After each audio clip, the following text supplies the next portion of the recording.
Hello and welcome back to DR Sports for yet another edition of the Game Day preview show. Of course, we're outside Aston Villa. I could only call one man for this to join me. Luke Vernon, the Villa boys in the Villa colours. We're outside Villa Park. It's going to be a good show. We're going to talk about 4 games in the Premier League, 3 in the FA Cup. You ready for this? I'm ready, bro. You got a better Birmingham accent than me, bro. I know, mate. No fighting.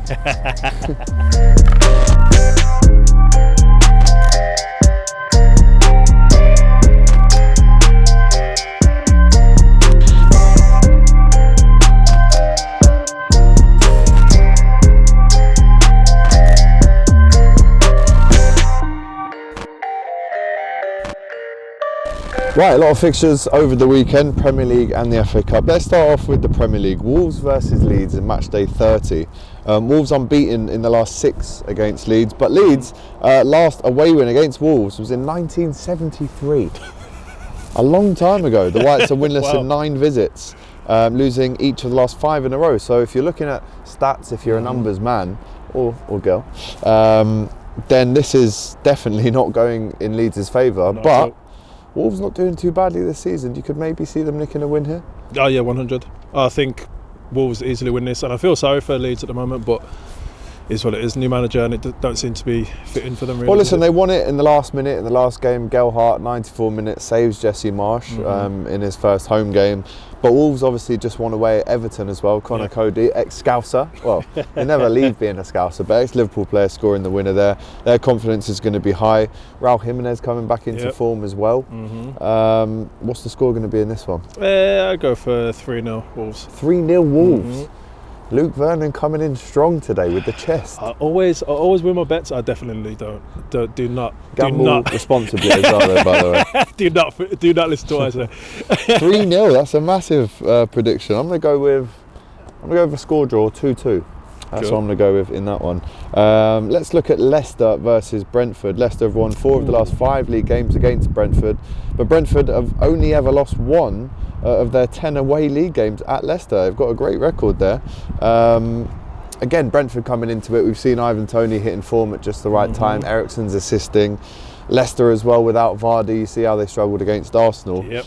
This one is massive for both teams, but could go any way, I feel. Yeah, Leicester have been a bit dodgy this season, man. From just about missing out Champions League last season to, in a sense, fighting for top 10 at the moment. So, will they perform? Will they not?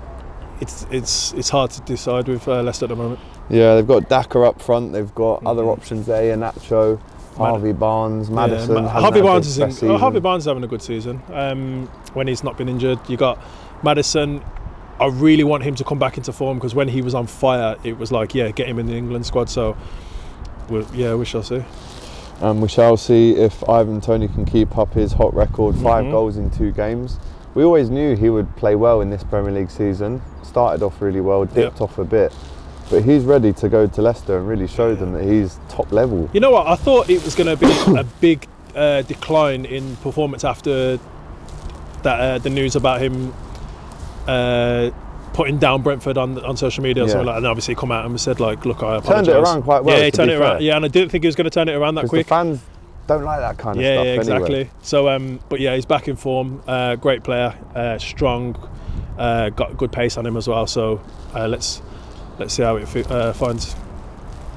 Talk to me about a score prediction for this one. Again, you know, Leicester have lost Arsenal 2-0 the last time, but they've only lost 1 consecutive league game once this season, doing so against City and Brighton. Yep.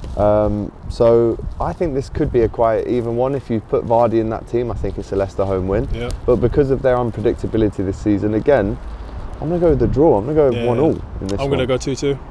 Draw again. Yeah, man. Interesting. Right, let's go to apparently the best stadium in the Premier League, to the Tottenham Hotspur. Aston Villa. No, it says here Tottenham Hotspur. No, mate. More European Cups here though than anywhere in North London though, mate. Yep. That's something to be proud of. Yeah, 100.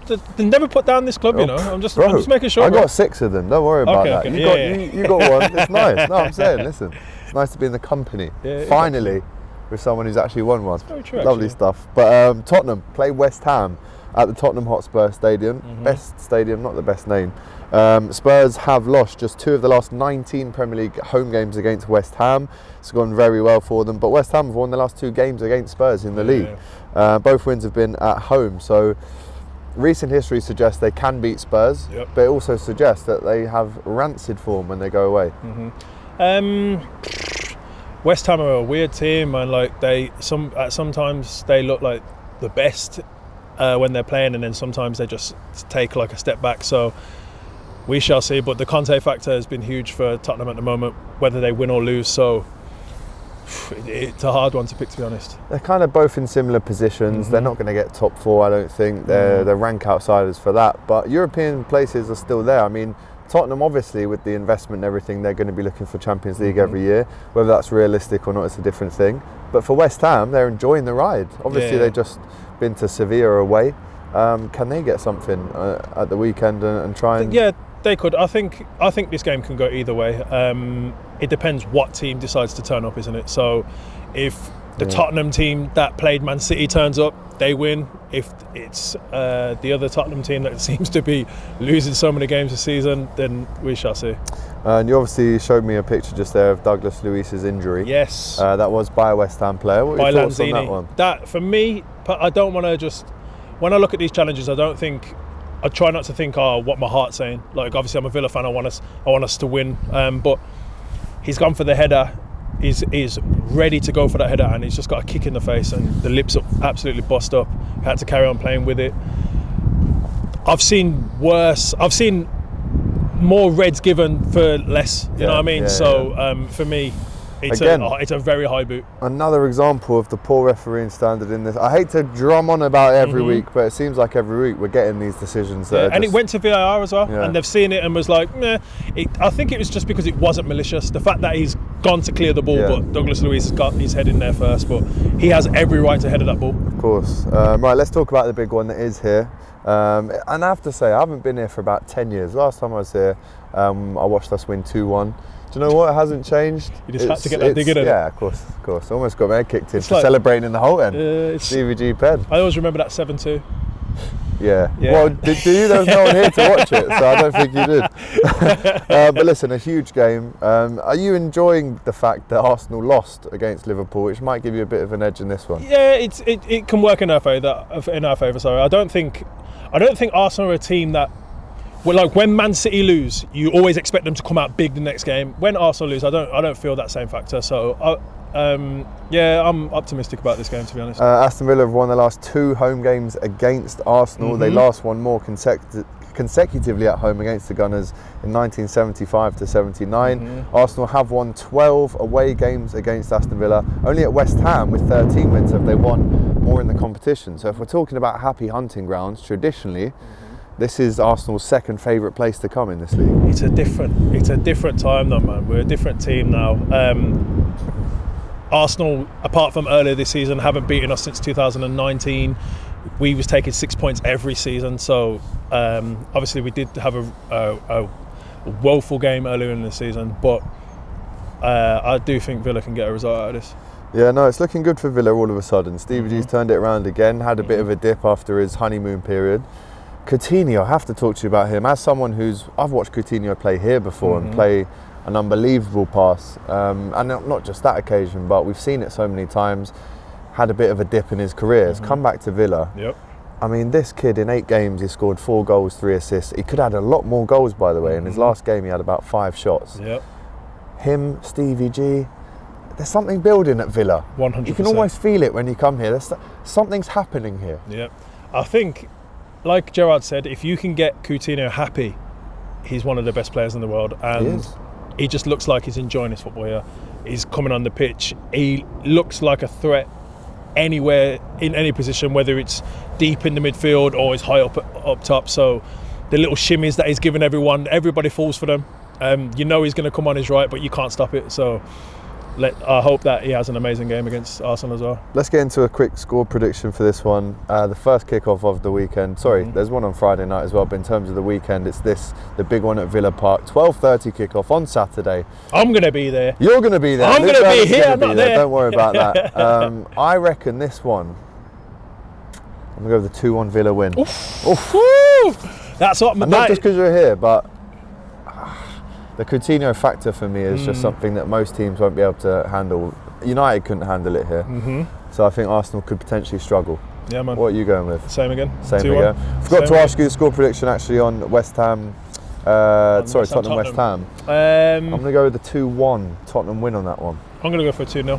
2-0 Spurs? Yeah, for Spurs, yeah. There you go. Well, there's your Premier League games. Let's get into the FA Cup games now. Right, let's get into the FA Cup fixtures. One that has created so much controversy before it's even started. Middlesbrough Chelsea. You've seen that Chelsea only have 500 fans at this one. Yeah. The rest of the allocation they've given back to Borough.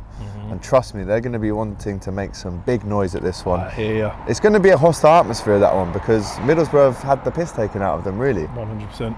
I mean, what did you think about that? I think with Chelsea, with Chelsea, with all the news and stuff, I didn't think they was going to do as well in the Premier League, but they don't seem to be crumbling under the pressure. So, and then obviously they just had their win away in the Champions League. So when it comes to Middlesbrough now, I'm not a massive fan of VAR in some stadiums and VAR not in some stadiums. So it's only Premier League stadiums. Yeah, it's weird, isn't it? And who's at home? Chelsea. Middlesbrough. Oh, Middlesbrough at home. So yeah, I'm just going to root for Middlesbrough for this one. I'm rooting for Middlesbrough. I think the wider footballing world wants Middlesbrough to win this one. Obviously, a big golfing quality. Chelsea can go there and smack 4 in, but the atmosphere is going to play a big part in this one. Huge. That's why I'm going for 2-1 Middlesbrough. I'm going to go for 1-0 Middlesbrough. Oof, let us know in the comments if you agree with that. Another big all these FA Cup fixtures are at their business end now. It's the quarterfinals. Palace Everton. Palace, you've seen how well they did on Monday night against Man City. And Everton, they couldn't be in worse form, Luke. And I know the cup, all the form goes out the window, but Everton, this is their glimmer of hope that they've got for the rest of the season. Can they beat Palace? It's a glimmer of hope, but I think that you need to concentrate more on the league. Right. I remember when Villa were having a great cup run, and but the league was more important. So I'm like concentrate on the league. So I know Everton fans are probably going to want them just to concentrate on the league, but at the same time they're a massive club, so they should be at least getting to the final of the cup or the semis at least. So they are a massive club. No trophy since 1995, as I like to remind them. It's been a long time. They have to win this game to kind of salvage anything for the rest of the season, and they're not going to want to necessarily lose this game. But what's your score prediction? I'm going to go for... I think Everton will lose 2-1. Do you know what? I'm going to go with a 2-2 in normal time. Palace to go through there. In extra time. Let us know in the comments if you agree. That one's Sunday at 12:30. Straight after that one on Sunday, Southampton Man City. We've seen City falter slightly on Monday night in the Premier League against Palace. Southampton themselves have been looking really good. A little bit of a dip in form recently. But when this draw was made and I saw City would be away, then I started rubbing my hands a little bit, because obviously, we're trying to get the quadruple, which we will talk about in the next fixture. But Southampton could pull off a little shock here. I think they could, but as I've said earlier, every time Man City have a dip of form or they have some sort of result that didn't go their way, they come back stronger. So I see this as an easy win for Man City, no matter home, way or anything. They could defend with the 11 people behind the ball. I think Man City will find a way. Yeah, I'm going to go with a City win, 3-1 to the Citizens. Yeah, I'm going to go for 4-0. 4-0 in a FA Cup quarter-final. I'm going to go for 4-0, man. Brave man. Let us know if you agree with that one in the comments. Nottingham Forest versus Liverpool. This is the last FA Cup game, 6 o'clock on Sunday. The last time these two teams played in any match, 1999. If you take us back 10 years before that, of course, it was Hillsborough. That was the last time these two teams played in the FA Cup. So there's going to be an emotional kind of remembrance before, as we do approach the anniversary actually next month. Will the Forest players be up for this one? Listen, you've had to show so much energy to knock out Leicester, Arsenal, Huddersfield. Can they round up that crowd once again? Because it is at the City ground. They can. I think they can with the crowd. I think the crowd's going to be in full form. It will be. And I think Liverpool are going to have a tough game ahead of them. But can they beat them? For this one, I'm going to go with a heart decision and not my mind. Go on. You always want the underdogs to win. And as much as I love Liverpool are like my second team to Villa. Do you know what? I'll say that Villa are my second team to Liverpool at the minute. I'll tell you what, when Villa got relegated from the Premier League, I was only watching Match of the Day for Liverpool, so shout out to Liverpool. However, You always got to go for the underdog when it's an underdog Why didn't you that's go not for Southampton then? because they're in the City? Premier League. This is what I was about to say. When it's an underdog that's not in the Premier League, I want to root for them. So I'm going to go for Nottingham Forest, and I'm going to give that. I'm going to go for a 1-0 as well. 1-0 to Forest, says Yep. Luke. Naturally, I would be silly to come on here and say that Forest are going to win. I'm going to go with the Liverpool win. Let me say that's my heart making that decision. Yeah. I'm not going to Your go with head's my Liverpool. mind. Yeah. Do you know, I will go with my head and my heart on this one, and that is a Liverpool win that takes us into the semi-finals. The quadruple still on. Can Liverpool win it, Luke? Yeah, 100%. I think that if they beat Man City in the Premier League, all hell is going to break loose. But my perfect scenario would be Man City to get the Champions League and Liverpool to get the league. Well, what about this for a scenario? Man City come here on the last day of the season for them. Can you imagine it comes down to it, right? Yeah. There's a minute to go. It's, I don't know, 1-0 to City. Get a penalty. Felipe Coutinho steps up. Coutinho Wins the league for Liverpool! That would be amazing. That would be amazing. Incredible. I think it's possible. Whether or not Liverpool beat Man City, I do personally think that's going to be a draw. But who knows? Who knows when it comes down to the last games of the season? Well, listen, you've heard his predictions. You've heard mine for this massive game week. Luke, massive TikTok star. We're in your home city of Birmingham. Thank you for having us. It's been a pleasure. We'll see you again soon. Very close to 200k on the YouTube, guys. Press subscribe. Turn that notification bell on as well. We'll be back on Saturday with the Saturday Football Show to talk about all of these games and more. Tune in then. We'll see you soon. Luke, peace take out. care. Up the Villa! Yeah.